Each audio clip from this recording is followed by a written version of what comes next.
lot of my momentum was going the complete opposite direction. Then I had to gather it all back up as I came. Keep that spine neutral as you boom, and then you can find it and get that flip up here. See how it's more of just like a dip into it? You take a look at 6-7 months ago and you probably wouldn't even know it was me. I'm all in now, so. Bam, the closed janitor, right? With the closed janitor part of it, I want you to be comfortable having a little bit of flexion. So like for you, a lot of it was we get very tall, and then as we come up into that lift, we want to, like you start to shoot that, right? So with that closed off janitor now, better here, keep that same flexion and then try to feel that low. That way we're already in that position to capture that hinge. You know what I'm saying by that? Yeah. Because like, remember the move that we were talking about? It was like, you'd come up and then you're having to shoot and find. So instead, now if you're able in that closed off janitor, boom, and then drive down there, now that's going to be the position to where it's going to allow you to actually capture that flip up better, right? Instead of it being like a over type of extended type of move. Okay, yeah. You want to see what I'm talking about? Yes, sir. See the little push forward with like the butt? Yeah. No, that's something I caught too. That's what I meant by the momentum part, which wasn't as good as last week. Yeah. I started to do that little tuck, that little dip with my right hip. Yeah.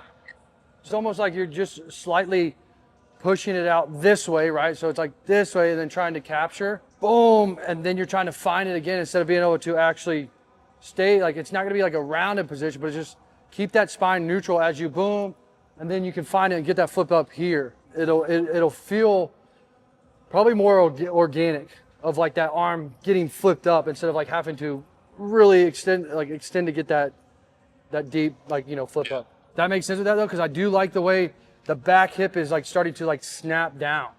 Yeah. Can you feel the difference of that? Yeah, no, I can. And a lot of it just comes from like turning my back foot, because if I turn it, all of it's going to go with it. So I kind of just put that cue into my head, and then it kind of just cleaned itself up by itself. But did it feel weird being that far spread out too? For the janitor? Yeah. Yeah. Yeah. I mean, I figured it would. Different. But that's Because where I felt like a lot of my momentum was going the complete opposite direction. Then I had to gather it all back up as I came. But when you touched on it earlier, I don't have to come straight back up. I can just kind of stay stacked a little bit more. So I feel like that'll be a little ease at mine. That I don't have to do too much. You know what I mean? Yeah, because what it's going to help you do is going to help keep that spine more neutral, right? Like, because like when you think about hinging, like a hinge, one of our other coaches was explaining to me that, like, for this purpose of this drill, it's like when you go to hinge, you're not rounding, right? Like your first move is to drive the hips back, right? Keep that spine neutral. So it's the same thing as in that janitor. Instead of wanting to come back, right, and like fall back into it, it's like if we keep that neutral, boom, now we can get that good position. Yeah, the supine pectoral, I think, is the one that's like really helping like opening that up to where you're actually feeling the pec, helping like the pec stretch and the pec fire to do it, and not like you trying to force with the elbow to do it. You know what I'm saying? Yeah, no, I really enjoy that one. Yeah, I think that was something that was huge, because I think that was one thing that you kind of were missing, is like feeling that pec be able to stretch, get up, and, you know, really accelerate through the target.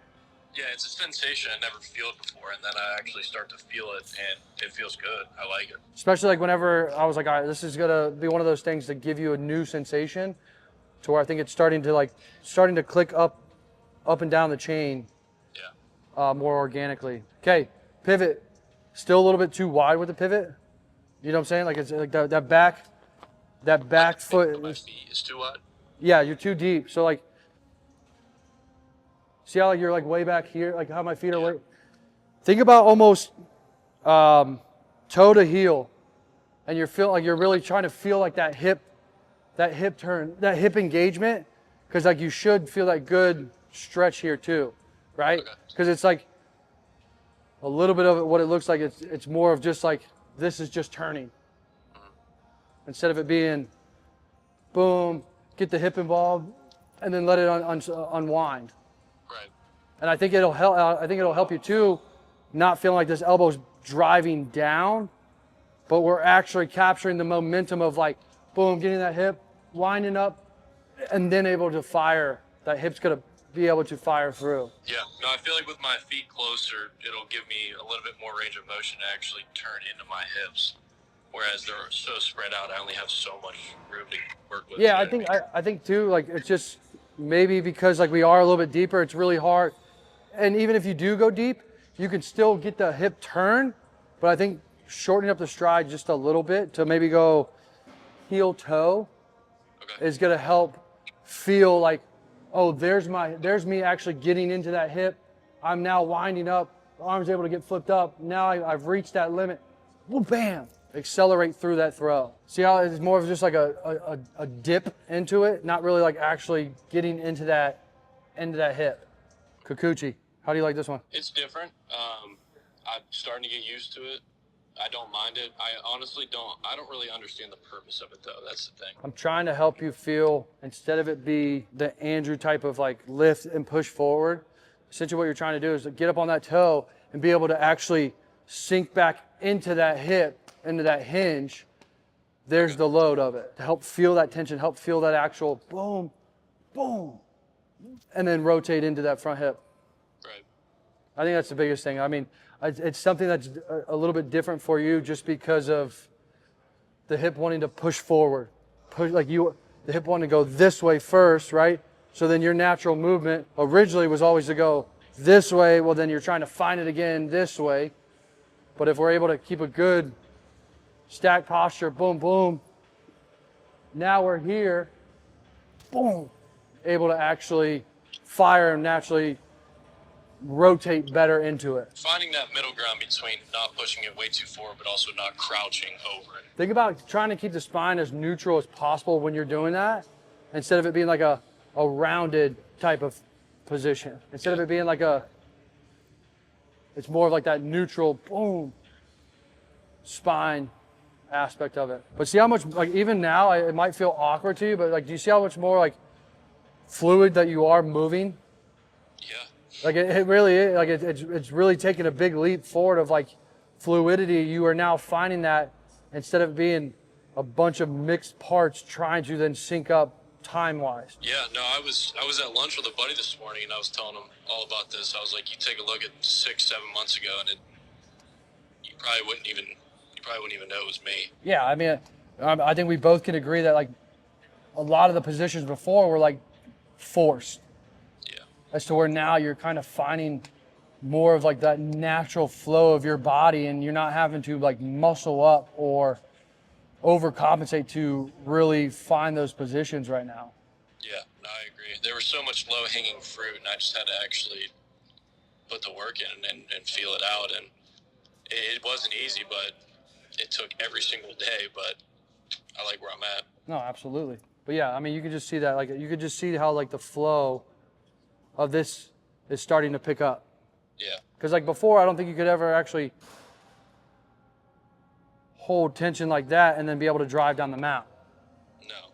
You know, let alone flat ground. I feel like it'll look better once I start doing plies again on the mount. Yeah, a lot of it too was just a lot of like, everything was just like falling or tilting way, way, way too far back. Yeah, just trying to feel tension in that certain satisfying type feeling when it really wasn't doing anything beneficial for me. And I think now too is you're starting to feel what it's like to actually have your hips working down, even on flat ground, which is really hard to do because like we talked about before, like hitters can swing 1,000 times a day compared to us where we have only so many bullets, to where so many bullets only allows us to make so many throws, right? So like being able to actually find the proper pattern and get into it is starting to make more sense to you, and it's starting to build that mind-to-body connection that we talked about. Yeah, I agree.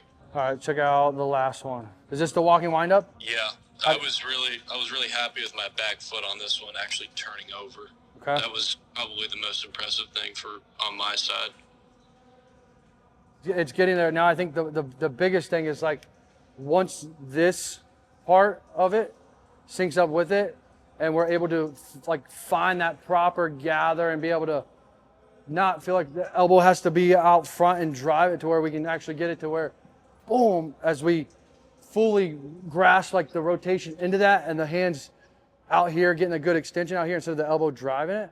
Right. That's when we're there. Do you think the elbow got a little bit better? Yes. Okay. Yes, I do. The biggest it's gonna sound weird, but like it was a weird cue for me. The biggest thing for me was it wasn't like let your hand be the driver or any of that stuff. It was just like get on top, and like I really don't even know how to explain it. It was just something that clicked for me. It was just like kind of round it, but like also just I honestly don't even know. It was just like I just kept telling myself get on top, and just stay on top of the ball. That's kind of just what really worked for me. Yeah, no, I don't mind that. I don't mind that one bit. But I think sometimes where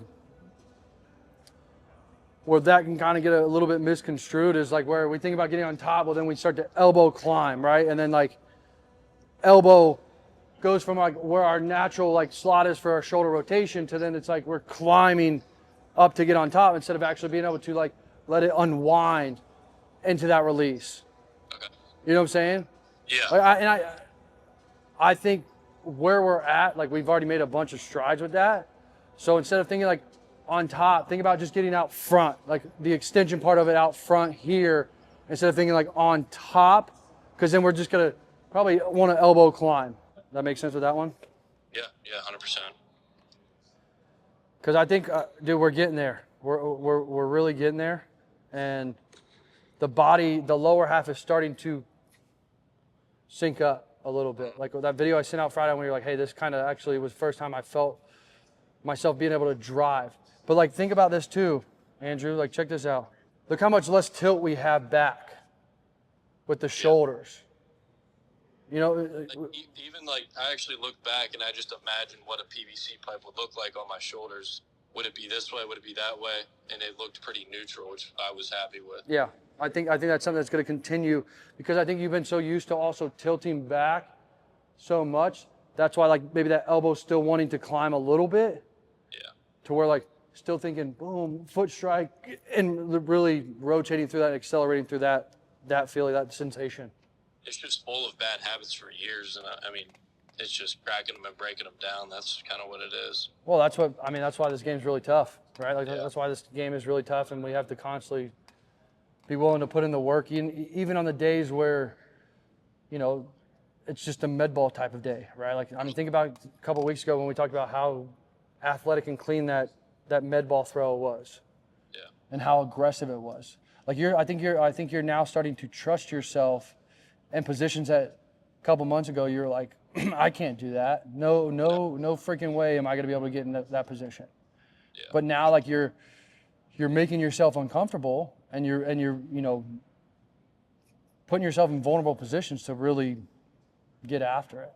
Yeah, no, it's crazy what the mind can do, because that seriously like was a fearful thing of mine. Was like getting depth and stuff like that. Like I didn't want to fall, and it was crazy. Absolutely. Okay, what else you got for me? I mean, so overall, I would say like these are probably one of the best ones that you've progressed on.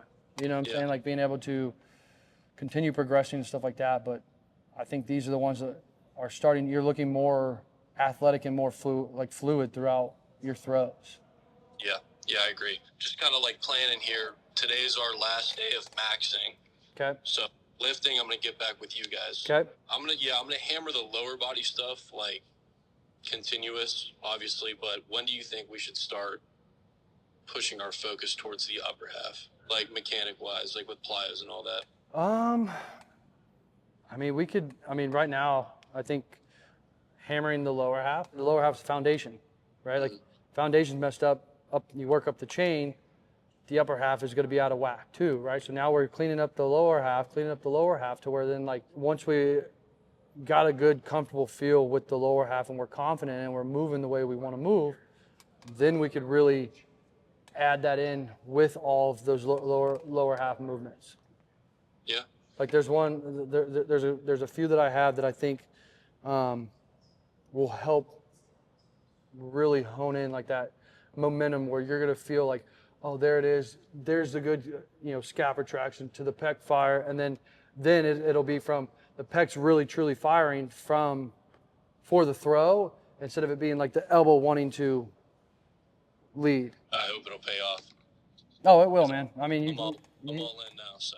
Yeah, you keep putting the work in and keep doing what you're doing. I think all the boxes are starting to like one, click for you, but also we're starting to like, all right, we got the lower half working. We're moving better.